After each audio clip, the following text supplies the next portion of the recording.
Welcome, folks. We're going to give it just a few minutes to let others join us from the wait room. We'll get started shortly.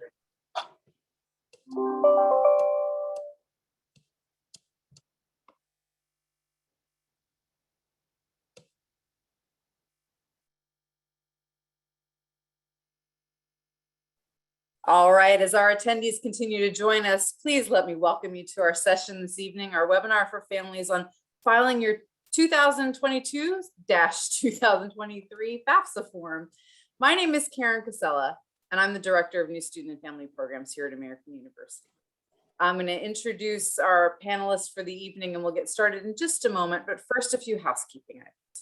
One, you're all entered here on mute. You're welcome to submit questions to us at any time tonight using the chat function on your screen.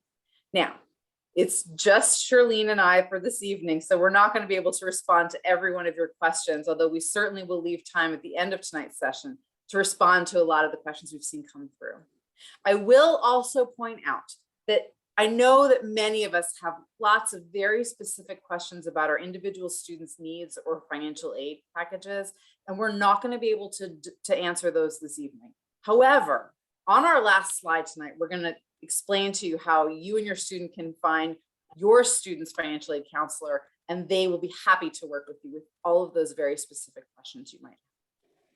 Lastly, folks, if you register for this session, we're going to go ahead and send you a link to view a recording and the slides for this evening once we've got that recording ready for you. Now, Charlene and I have had the chance to talk through this session a couple times, and I pay close attention. Some of you in this audience know that I have a college student already, but I have a second one who's just starting. So I've got a whole new set of questions about what it means to do FAFSA when you're a single parent with 2 college-bound students. So I'm listening very closely as well. I'm going to go ahead and turn over the session to Charlene McDonald, our Associate Director for Financial Aid, and she can introduce herself and get us going. Thanks, Charlene. Hi, welcome everyone. Thank you so much for joining us. I know that you have lots of choices as to what you can get into this evening, and I'm so glad that you're joining Karen and I. I just wanted to make sure that we had an opportunity to go through all of the slides, to talk a little bit about here's what you're going to need to complete this process this year. And I'm going to give you a bit of a sneak preview as to what is going to happen next year. The federal government in 2021 passed some legislation around the FAFSA. It was called the Fafsa Simplification Act. And so this actually is the last year that the FAFSA is going to be in this format. So with that, let's begin. Let's dive in because there's a lot to cover.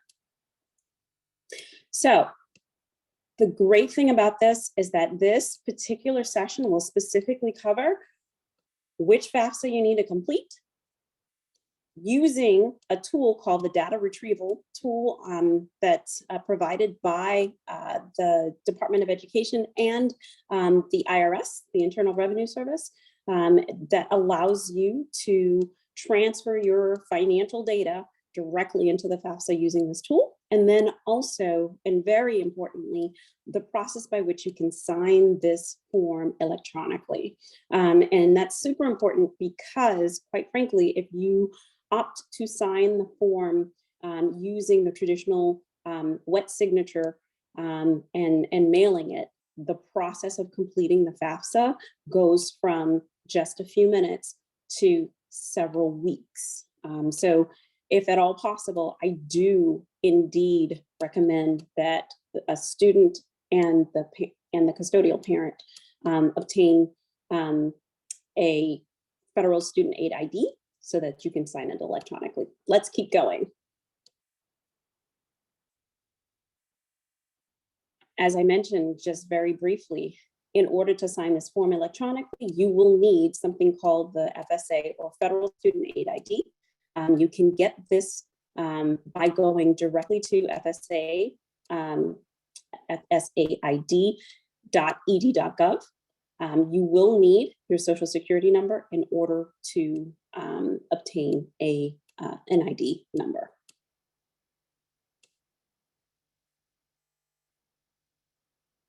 All right, once And we're going to walk through that process because it's not exactly straightforward, but let me go ahead and provide you with the information on how to access this Fafsa form. Instead of going to the old website, everything now has been consolidated under studentaid.gov. It used to be that you would go to fafsa.ed.gov. That particular site has been sunsetted, so it no longer works. You'll need to go through studentaid.gov in order to access the Fafsa. Once on this page, you'll see where there are several tabs saying, are you considering school? Are you in school? If you are filing the Fafsa for the very first time, you will click the first tab, which is considering school. And on the main page, the body of the page, you'll see the option to apply for aid using the Fafsa form. You'll click on that link on the main page. And then from there, once you do that, it will take you to this particular page in which it'll ask, hey, are you new to completing this Fafsa? If you are, you'll select that very first option. And then if you're a returning user or you've already done a Fafsa before you have a login, it will tell you to please select the second option on the page, which is the login. We're going to begin this process as if we are brand new to filing the Fafsa.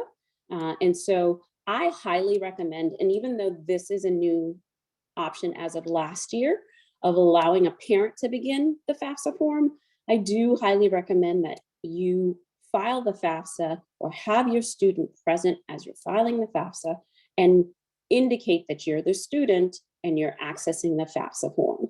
So the very first option is the one that I recommend that families do because it cuts down on some very confusing questions. And there were so many families that, thought they had submitted the application, began the application as a parent, but because the student never entered their data, the application was incomplete and it caused other issues. So I do recommend that when you go to file the form, that the student initiates the form. Next slide. So I've indicated that I'm the student and I'd like to start the form. If you have a login, it tells you log in to continue or create an FSA ID. So you can access the FSA ID option right from this page as well. So that's what we're going to do. And I'm going to take you very quickly through the steps of obtaining an FSA ID. Once you click create an FSA ID, it will tell you what you can use this ID to do. And it will also tell you the items needed in order to create an account.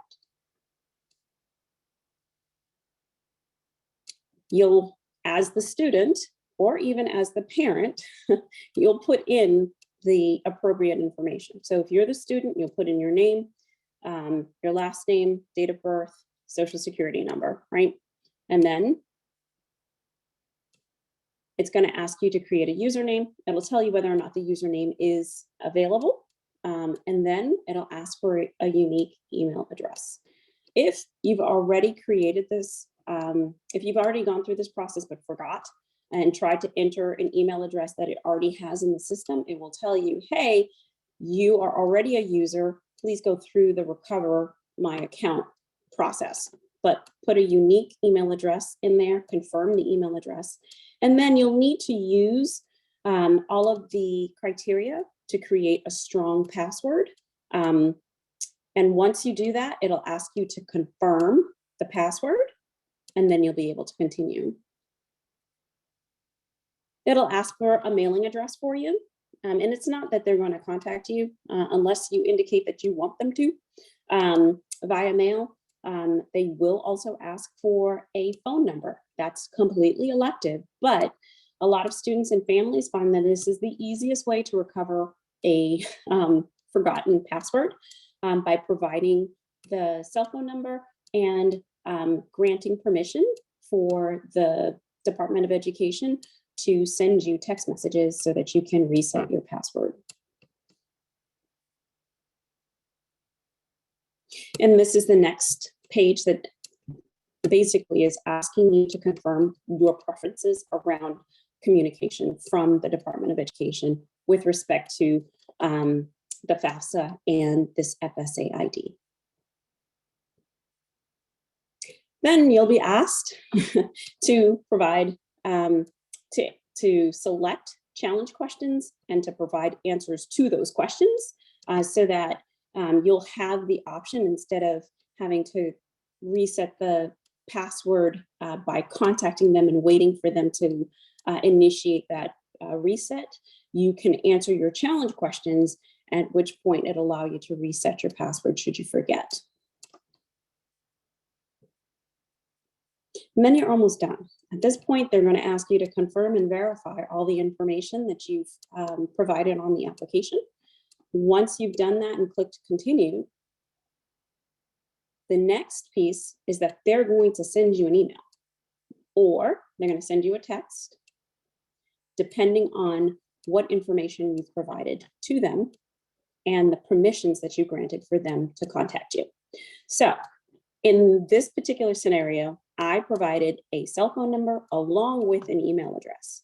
If you decide to do both, then you have to verify both the phone number and the email address, right? Because they'll send you a code in which you'll need to input so that they can verify your identity or authenticate your identity. Or if you only gave one of the two options, meaning you gave a telephone number but not an email, they'll text you the code, and once you verify with that code, you'll be good to go, and vice versa with the email. Now, I made sure to show you what would happen if you did not verify both and you provided both. You get this nasty red text on the page saying you must verify a valid, you have to enter a valid response, and if you don't verify it, it will not validate your entry. So please make sure that you verify the information. It is on a time limit. You have 20 minutes from the time they send you either the code via text and email in order for you to indicate that yes, you are the owner of those accounts in order to validate the information.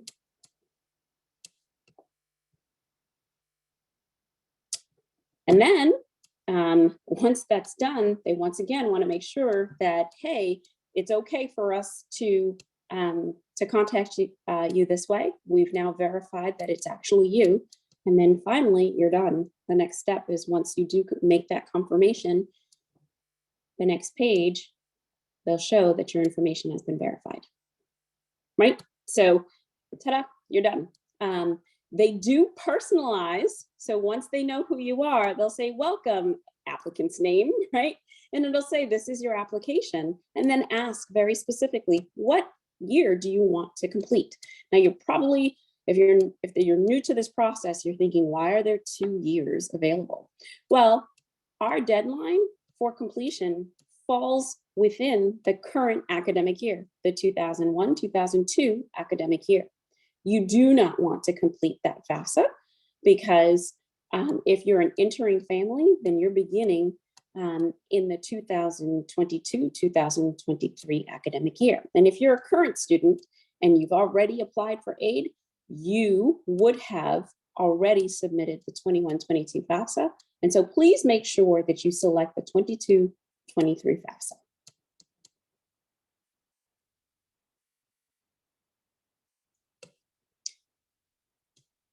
Once you select that option, the next thing it's going to ask is create a unique save key. Now, it can be any word, it can be anything. This allows you to come back to your application if you decide to save it and not complete it in one sitting. Remember the save key because it allows the student and the parent, if needed, to come back to the application to enter whatever information that's outstanding to complete the application. So you can create a save key, any word. It could be daisies. It could be whatever you'll remember. But once you enter it, it'll ask you to confirm or re-enter the save key. And that's how, when you log back in, that you'll be able to access this specific form that you've already started. This next page will give you all the information that you'll need in order to complete the Fafsa form. And so I do tell my students and families to take a moment, familiarize yourself with what you'll be asked, so that when you're going through the process, you're not lost and you're not fishing for information, midstream. I tell my students and families to take the time, look at what they're going to ask you for, and try to compile all the information so that you can complete it in one sitting.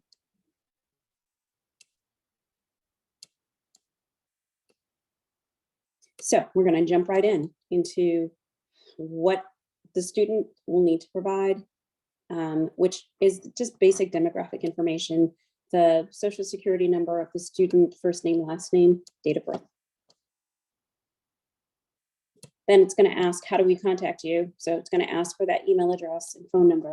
I'll be honest with you, most of this is pre-populated once you register. Then it'll ask, hey, I indicated that American University was my residence. And so it's asking, hey, do you reside or have you resided? Are you a resident of the district and have been for the last 5 years? And so I indicated yes. And then it'll ask citizenship question.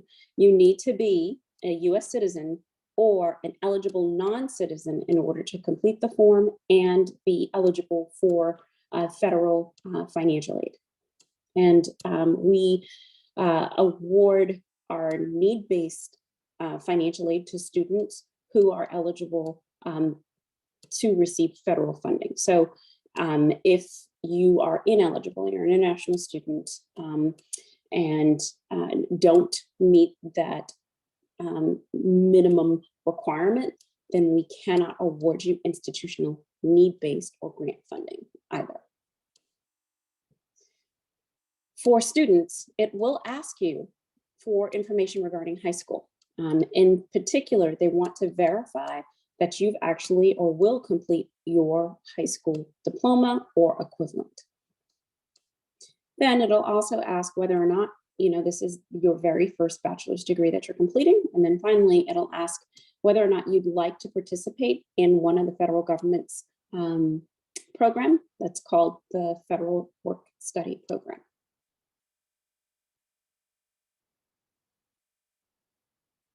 Now, this is interesting. While they still ask the question on selective service, it no longer is a requirement for our students to be considered or eligible for federal financial aid. The federal government last year removed that as a requirement. Males were required, males who are the age of 18 and above are required to submit and to register with selective service. And the federal government had made this a requirement for Title IV funding or federal financial aid funding. And now they've invalidated that. But they do still ask the question as to whether or not you're male or female and whether or not you've completed the selective service form. Then, if the student has a driver's license, it will ask for that information. It's not required. So if you don't have a driver's license, it's okay. You can just hit continue and it'll take you to the next screen. Now, this is important. This particular segment of the application is trying to determine whether or not the student was in foster care or was a ward of the state at any time, right? Because that then will allow the application, it's a smart application, to either skip information regarding, parental data or to ask information based on the answer of that particular question. It sounds really odd as to why they want information on the parents' highest education completed, but they collect data on that in order to determine, first generation college students.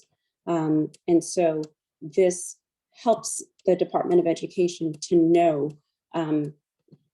and to better support students and families that may be the first generation college family. Now, it's going to specifically ask, are you homeschooled? If not, please provide us with the name, the country of that your school is in, and then the name of the high school itself.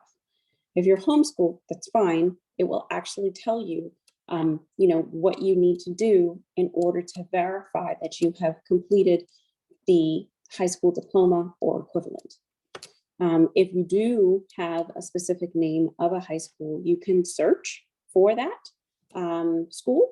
Almost all of the high schools in the United States are actually in the repository.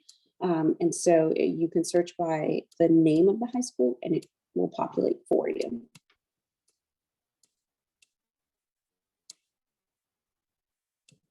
Now, what's interesting is it'll say, based on the information you provided, you qualify.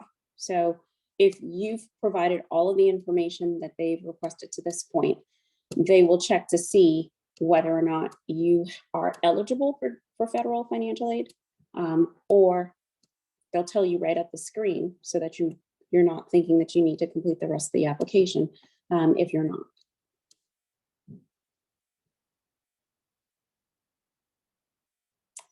The neat thing about the FAFSA is that it allows you to enter up to 10 schools, and so that you can send your financial information to up to 10 different schools. If you're returning and you're coming back to AU, you don't even need to worry about it because it will pre-populate with American University.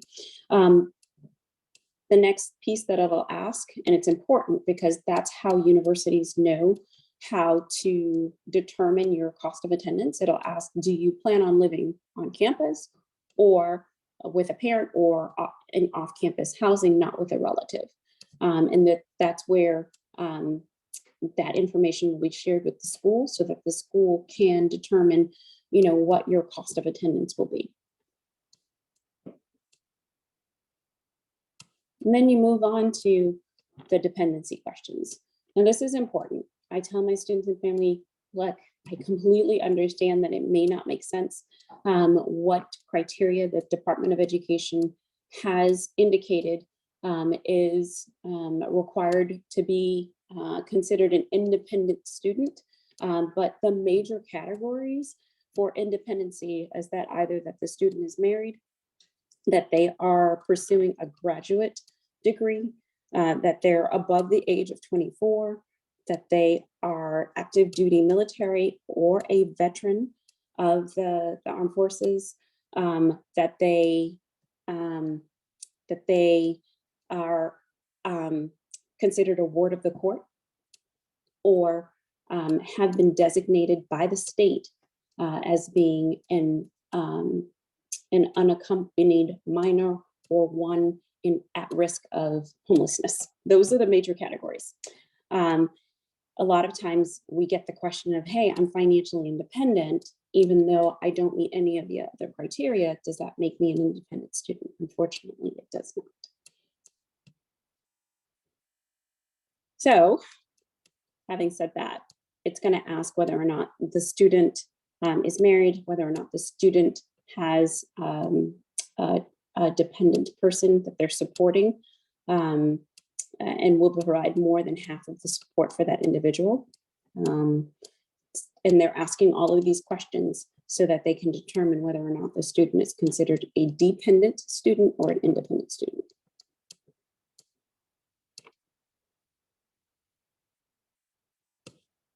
Based on my date of birth, I was considered an independent student. But for the purpose of this exercise, I indicated that, yes, I wanted to provide information on my parents for our graduate students who are looking to go into medical or law school.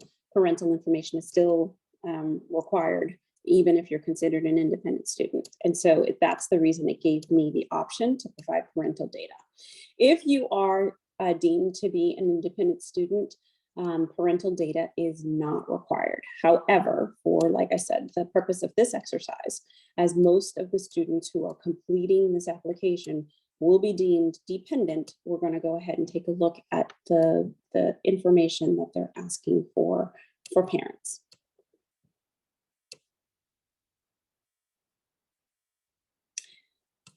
The next piece is specifically for the parent, right? And it's asking whether or not the parents are married and live together, or they're divorced, separated. So depending on the marital status of the parent, that's how you would answer this question.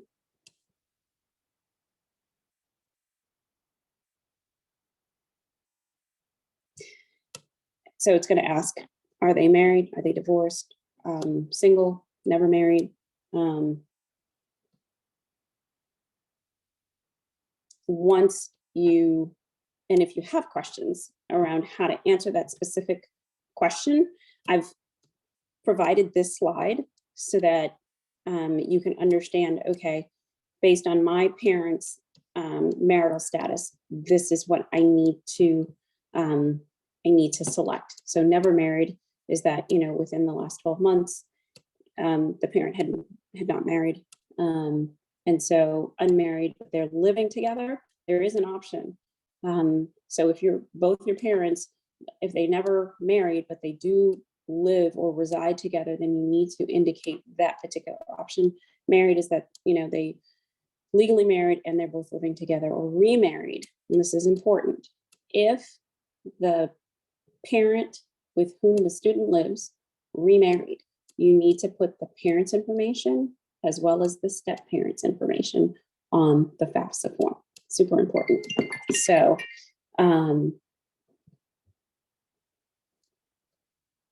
please forgive me. So once you do that, it'll ask for the parental data for the ones that you're listing on the application: social security number, the name, date of birth, and their email address.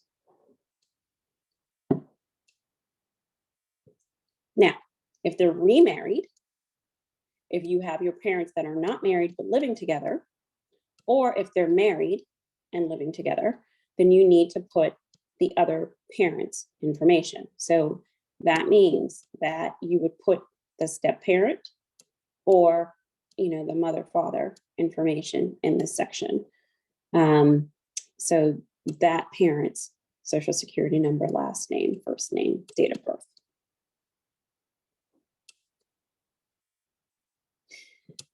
The next question is going to be related to where do they reside, right? Is it that they live in whatever state you had indicated you resided in, right? And so they want to know if they are residents of that particular state for the last 5 years or more. Then they're going to ask about your household. And so they're going to ask very specifically how many siblings or other dependents are in that household. And so if you have questions, the blue text will provide you with, if you click on it, it will provide you with additional information regarding what that term or terminology that they're using means.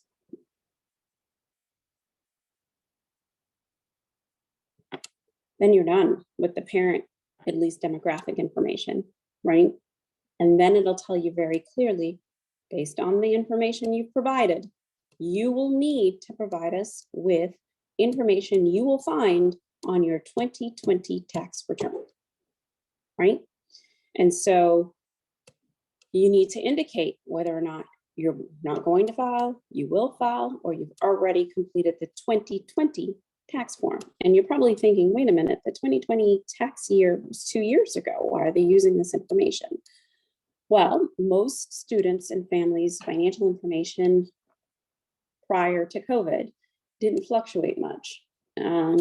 And so the rationale behind requesting that information was with the understanding that, most financial, the information doesn't fluctuate much year over year, and it allows students and families to access the financial data that they've already filed with the Internal Revenue Service in order to complete this form.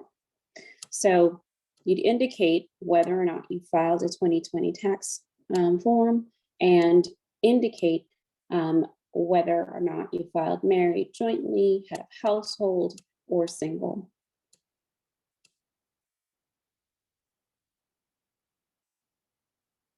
This is super important. At this point, if you're eligible, a screen will pop up and will say, you are eligible to use the data retrieval tool. Please link to the IRS so that you can transfer your financial data into the application. Once you do that, you would, and hold on, you will verify all of the financial information that's pulled in from the IRS, and don't touch any of the data, right? So,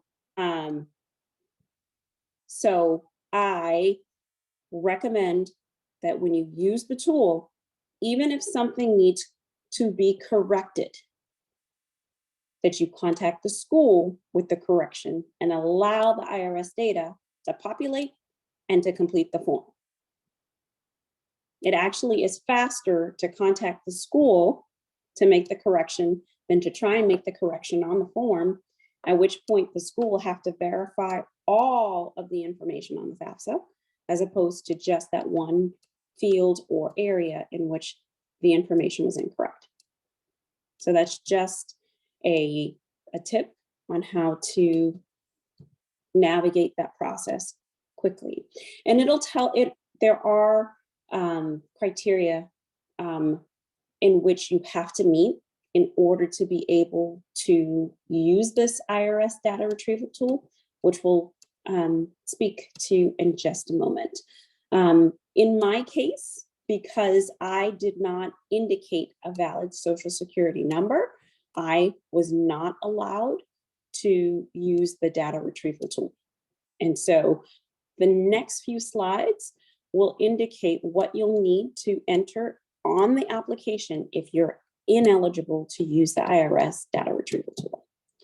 Now, as I promised, there are certain categories of families and parents that will not be eligible to use that.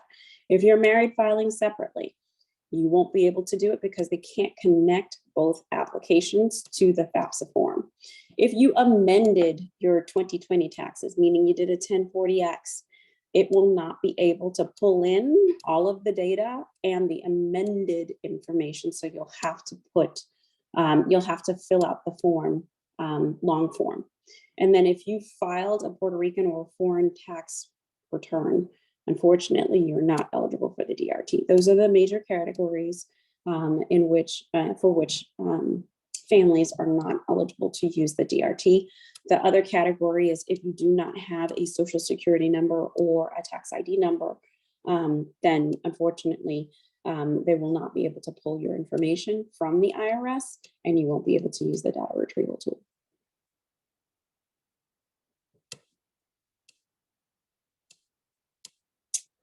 Now, if you fall into the category of the individuals that are not eligible, you will need your wage statement, meaning your W-2, your pay stubs or employer compensation statement. You'll need your banking information. So accounts, for checking, savings, any assets that you have, stocks, dividends, and then any information regarding property that is not your home, your primary home. It's super important. We do not ask for information regarding the home in which you reside. If you have investment property, that's the information that we'll need you to provide on the FAFSA.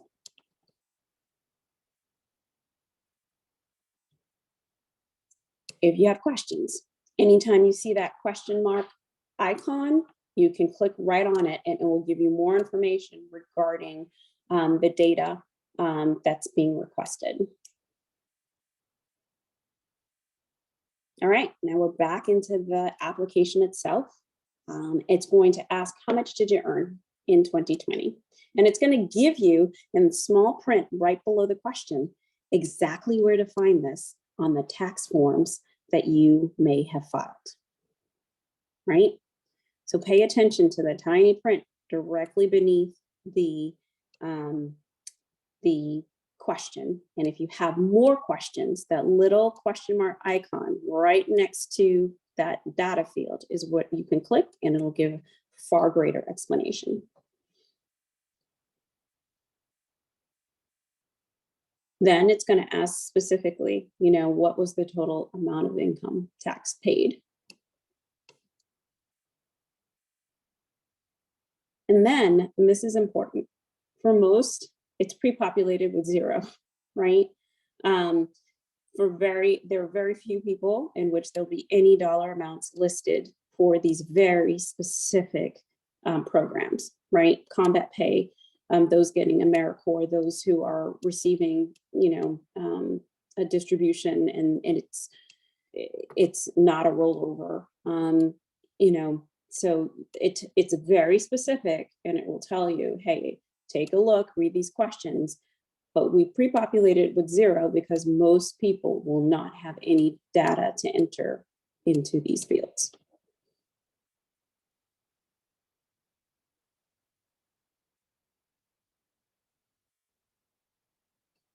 The last piece is for students whose parents are divorced. It's going to ask whether or not the parent with whom you reside, the custodial parent, receives any child support, or if there's funding coming from these very specific programs, right? And so if you earned federal work study funds this year because you are at AU, you had a federal work study position, it's going to ask, hey, how much did you earn? Because that's actually excluded from the calculation of the funding that they assume you have available to help cover your costs in the upcoming year.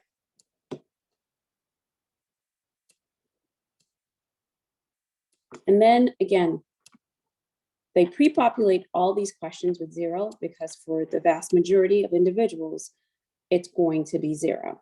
But they do ask for, again, child support received or any other benefits received because you're military or clergy and you receive a housing allowance or tax deferment that you have withheld that go directly, above and beyond, the amount that may be deducted from your check. Depending on if you are of a certain age and you want more of your earnings to go into your retirement savings, the older you are, the more of your income the IRS allows you to defer and to put directly into your retirement savings. You would have to indicate that amount in that box. And then if you're receiving veteran educational benefits, it's also going to ask for specific types in this area. Parent assets. So this is why I said you're going to need your banking information. So how much do you have in cash, savings, in your checking account? If you have an investment property, it's going to ask for the value of that particular property. As I mentioned before, this is not your home. This is not your primary residence, but any investment properties that you have. And then lastly, if you are a business owner and you employ more than 100 people, then you'd have to indicate the net worth of that business. And so that's where you would put that information. So guess what? They're going to ask, that's the same cadre of questions that we just went through with the parents. They're going to ask those questions of the student as well, right? And so I'm not going to go through that all over again. I will not torture you. But once you've completed that section for the student, you can go on to signing the form. It will summarize all of the information that you've entered into the free application for federal student aid and ask you to verify, just so that you can see what you've responded to. And if you use the DRT, it will show you the pre-populated information there as well, so that you can verify all of the information that's being submitted in support of your student's application. And then from there, it's going to say, please read all of the disclaimers, right? That you do understand it's a legal binding document, that to the best of your knowledge, the information you've provided is accurate. And then it's going to ask for the student's federal student aid ID so that they can sign it. And then for the custodial parent, it's going to ask that they too provide that FSA ID so that you can sign it electronically. Once you're done, you sign and submit the Fafsa form using that blue button right there. Okay, I rushed through those 61 slides just to make sure that we had enough time to answer any questions that you've had. And I can see every time a question populated the chat. And so the great news for everyone on this webinar tonight is that every student and family has a financial aid counselor assigned to them. And this is how you get a hold of us. You go to our main website, american.edu, and then click on the main directory, and then you'll see, admissions and aid. And once you click on that, you'll get to the main financial aid page. And then the contact us option is right there on the left-hand side of the page. You click on that, it'll say, wonderful. Who are you? Tell us the first letter of your last name. And based on that information, it'll tell you your personal financial aid counselor. It'll give you the direct telephone number for your counselor. And then the neat thing is, even though you're thinking, oh, there's a general financial aid box, but my question is very specific to me. I don't want it to go sit inside of, this general box. We leverage technology so that when you email financialaid@american.edu, based on your registered email, right, it will know who you are and actually funnel you to your inquiry to your dedicated counselor. So sounds funny, and you're thinking, how does that work? I don't know, but it does, and it will actually get your inquiry to your counselor so that they will respond directly to you. Awesome. And Shirlene, just to clarify for our families, so really the student should be the one to initiate that inquiry, because it's the student's email address that's going to route, right? And also, depending on the privacy settings that your student might have, that's going to impact how much the financial aid counselors can really dig into the details about your student's current aid award and their application process, right? So we do have a couple questions, and I think we've got some good time here to get through a bunch of them. And again, families, if we don't get to your specific questions tonight, our contact information is listed below. Please just drop us a line and we'll get back to you. Carl had asked about whether we're going to share out the presentation. As I mentioned in the beginning, once we've got the captioning all set for this recording, we'll automatically send you a link to view the recording again, along with the slide deck for tonight's presentation. So don't worry, we've got you covered. So we've got some folks who are trying to figure out, can we go back and talk a little bit about whether a student should submit whether a parent should submit the student portion, or should the student submit it, or ideally should a parent just sit with their student as they do the student piece? What's your recommendation there? So my absolute recommendation is that you both, if you can, be in the same physical space, complete the FAFSA together, have the student initiate the application. The reason for it is it's always the student's application for aid. The student is the aid applicant. And so they are the one that will need to ultimately complete and submit the application. You, parent, are providing the financial information in support of your student's application. Got you. That makes so much sense. So similarly, it's really important that a student has their FSA ID and the parent who's filing, right, has their custodial two parent. separate Parent, FSA. it's two separate FSA IDs, and it is the parent with whom the student resides. Okay. Brilliant. And I did remember seeing that there was a question there for the divorced households about whether a student is like which parent that they live with most of the time. So that's the custodial parent, right? Okay. Correct. So Kathleen asked a really great starter question here, which is like, you know, what if my student hasn't gotten need-based aid before? Like, should we still be doing the FAFSA? Like, should everybody do the FAFSA? What's your advice? So I tell my students and families the number one issue that we encounter with students and families is that they make the assumption that there's some type of threshold or cap to I will or will not qualify for assistance. And quite frankly, depending on your family's dynamic, you may qualify and may be losing out on significant funding because you made the assumption that you wouldn't. So I always tell my students and families, you should complete the application. If you've completed it in the past and haven't been eligible for need-based assistance, it's consider the FAFSA a form of an insurance policy. I love it when you explain it that way. Yep. Should something happen, and we hope that it doesn't, but should something happen, we have baseline information to correct, and it allows us to be able to provide assistance much more quickly because you're not starting from ground zero and having to submit the original information, then waiting for the school to receive that information and make corrections to it. Yep. Based on the changes. Yep.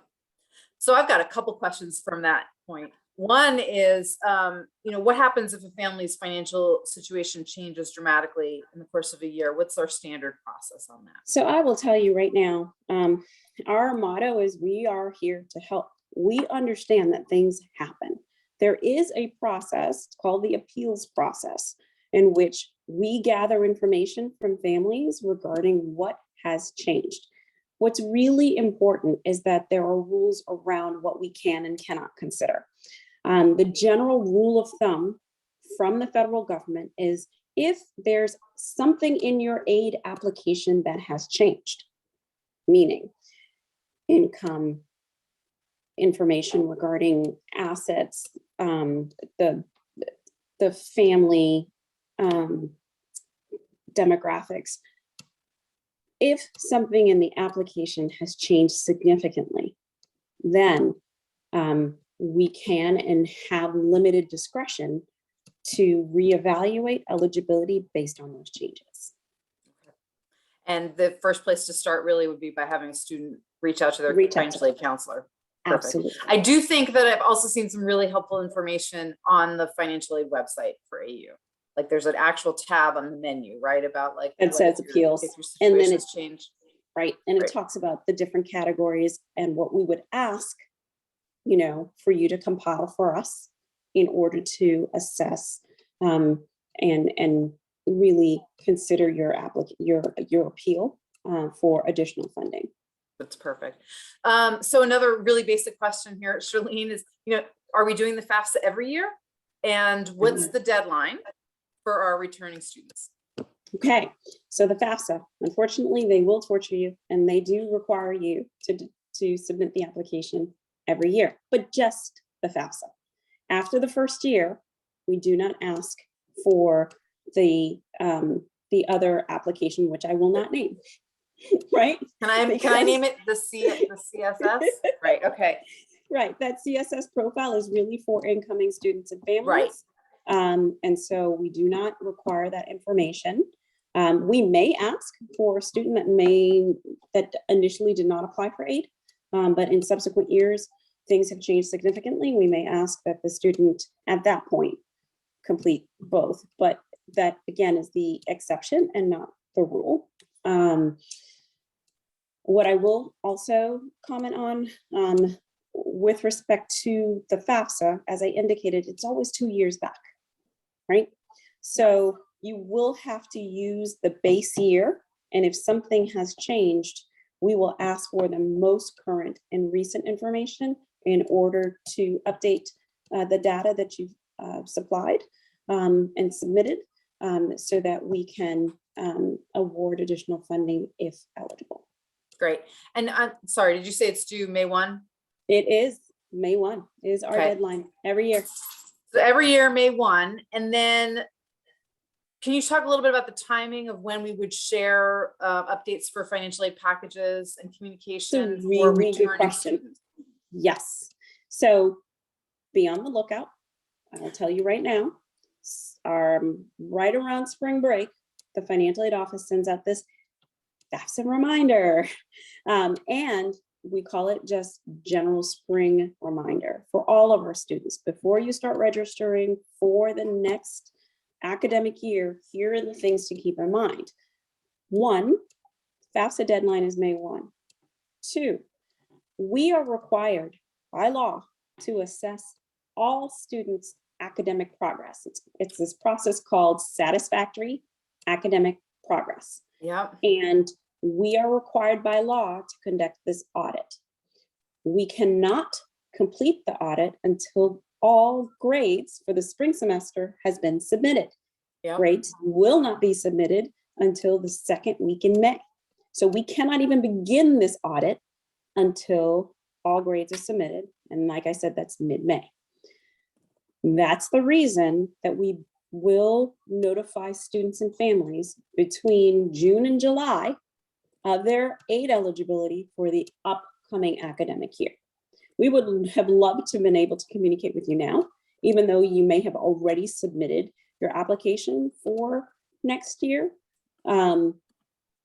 We're unable to do so for our returning students, those who are currently matriculating, because we need to do the evaluation and determine whether or not students are meeting the minimum standards, that satisfactory academic progress standards for the aid that they've received. And once we're able to do that, then, and really important, we have your FAFSA information. That's when we'll be able to communicate what your aid eligibility will be for the upcoming year. So for the 22-23 academic year, you can anticipate receiving a financial aid award letter from the financial aid office between June, sometime in June, because by July 1, if we have all the information available to us, meaning grades have been reported and we have a FAFSA on file, and if a family is selected for the process called verification, which I didn't talk about before, but I want to talk about now, the federal government will, for a subset of the applications that they receive, select a few families for a process called verification. That means that they're telling schools, we have to verify some of the information you provided on your FAFSA application. So we will notify those lucky families and say, please provide the following information. If we don't ask for it, you don't need to submit it, but please be on the lookout for communication from our office. And if you do receive such communication, please know it's not that you've done anything.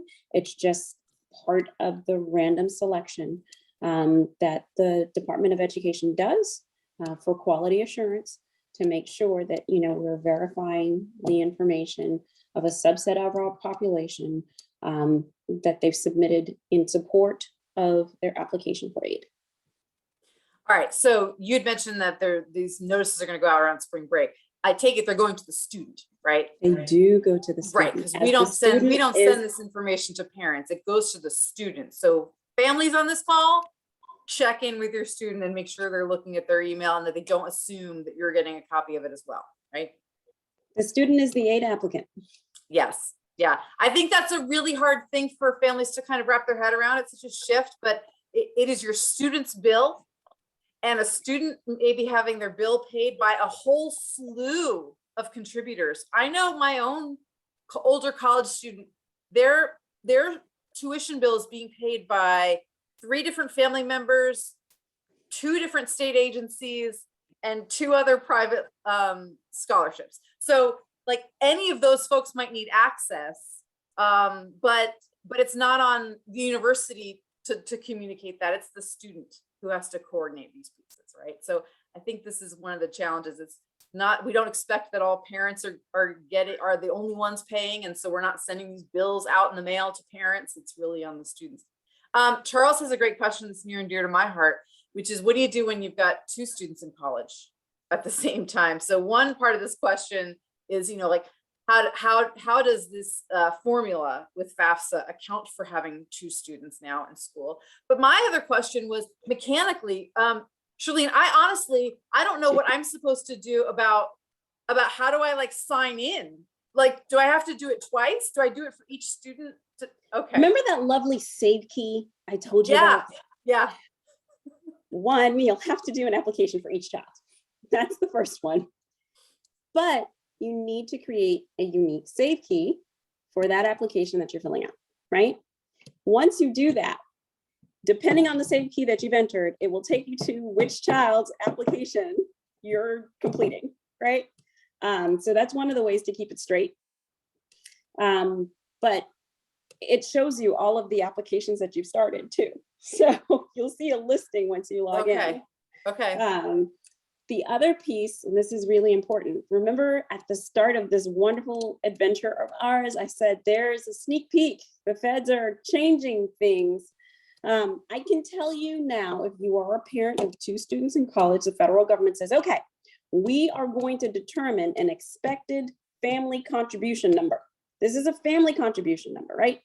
And say you are a family of 4 and your contribution number as a family is 20,000. The 2 dependent children are in college at the same time. You had twins. The federal government would say, oh, you have 2. So we're going to take that family contribution number and split it in half.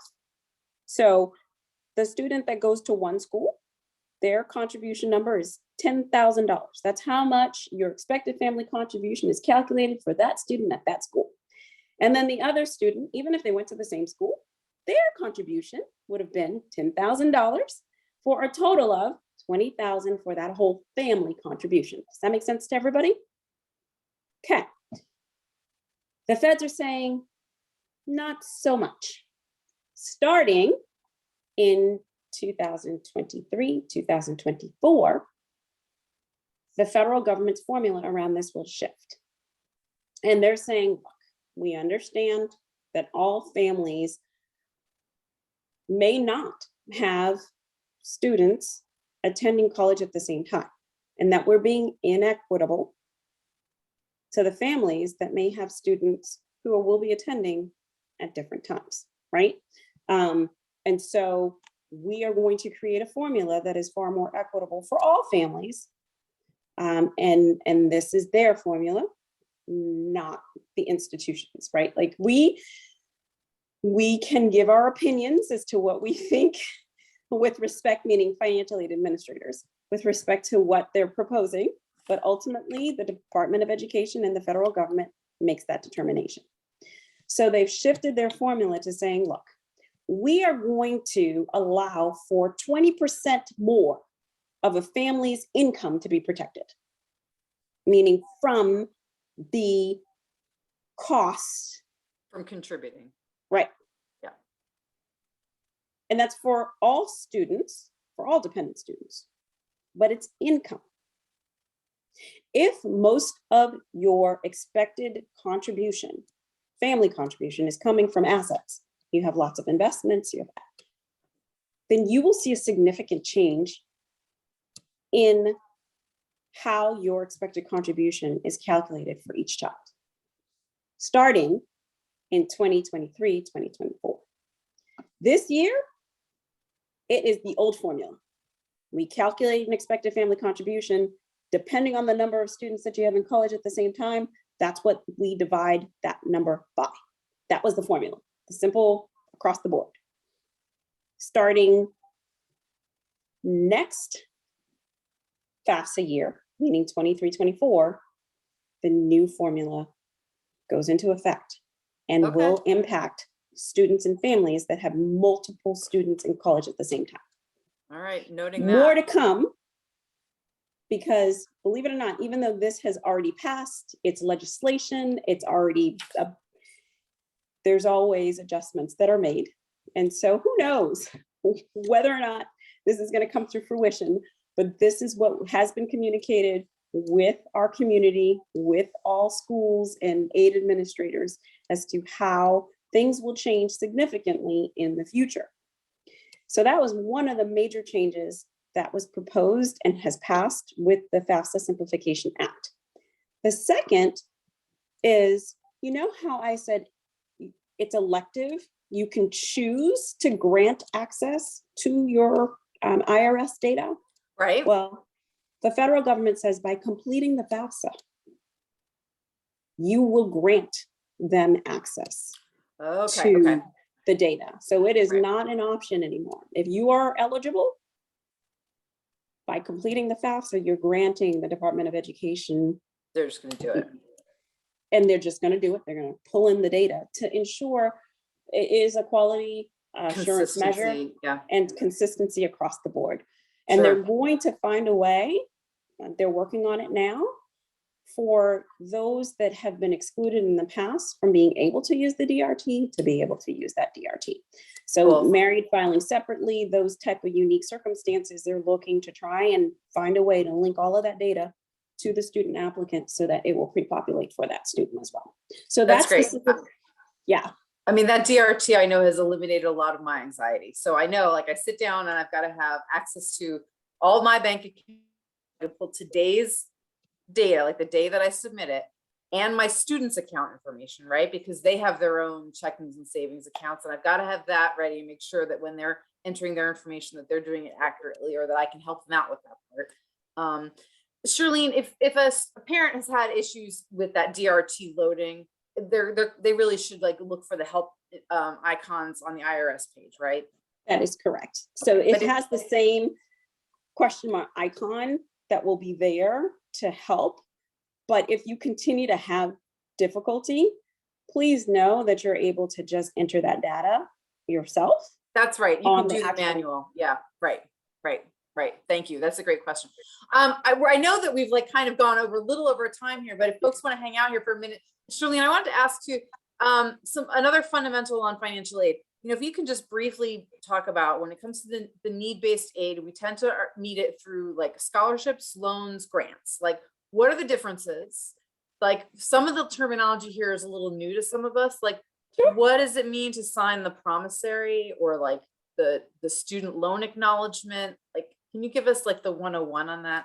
I'm going to go through this very quickly. So really, there's two types of aid. There is need-based aid and there's merit-based aid. Merit-based aid is scholarship funding and completely separate from this process. So the question that I would get a lot of times from students are, do I need to fill out the FAFSA in order to continue to receive my scholarship? No, that's the first question. Need-based aid consists of three components, really. There is grants, which is free money you do not need to repay. Loans, which I will talk to you a little bit about in just a second. And then this federal work study program, which I alluded to earlier on. The work study program is completely elective. The reason that it is considered federal aid is because the federal government is paying the majority of the student's wages, and they'll exclude the amount that the student earns in that academic year from the contribution number in the subsequent year. So that is the major benefit of federal work study. Now, loans. The federal government says, look, yes, you're probably thinking, why are loans part of an aid packet? It's not aid. Well, it is. When you think about the student probably has no income, no collateral, and they're allowing the student to get, you know, this $5,000 based on the anticipated employability of your student once they complete their education, right? So that's the reason it's considered aid. If you would like to, again, it's elective. You're not required to borrow, but if the student would like to borrow the loan in order to help cover their costs, then the very first year, you're required to complete something that's called a master promissory note, which is the actual document stating that you understand it's a loan and then it must be repaid. Then there's the loan acknowledgement, right, that the federal government will have you do to say, I do understand this is a loan and I am responsible for repaying it. That loan acknowledgement has to be done each year. It's new, and just to make sure that you understand that you borrowed and that you need to pay it back once you're done, right? So that's the master promissory note. That's the loan acknowledgement form, right? For more questions, please reach out to us. We're happy to talk about each component of your financial aid award so that you fully understand what your requirements are, what your eligibility is, and how we calculated that eligibility. I mean, I think that point about the loans and they're being elective is really important. I know I have a high school senior who is reviewing his offers right now. And so come back and say, oh, well, this school offered me this. And when we look at it, some of it is in loan form. And we say, well, I mean, that's not really like a gift. So this is something we'd have to repay. So let's, look at this carefully, kiddo. So I think, again, reminding families here, I would strongly encourage all of you to go ahead and encourage your student to start the process. I know it sounds daunting, but the more that they can own this process, the better you're setting them up for all their adult responsibilities to come. So I can say it's possible. Both of my students have done their part of filling out the application to get their own ID, and they fill in their demographics. And then they say things like, am I independent? And I say, nope, you are my dependent. And so that we collaborate on this, and it's really good education for them as well. But we're here to help you and your student. So again, feel free to reach out to us at any time. And I want to thank you, Charlene, again, for taking this time to share with us your expertise and avail yourself to our families. Thank you. Thank you so much for the opportunity. And I look forward to connecting with all of you. Take care and be well. Good night.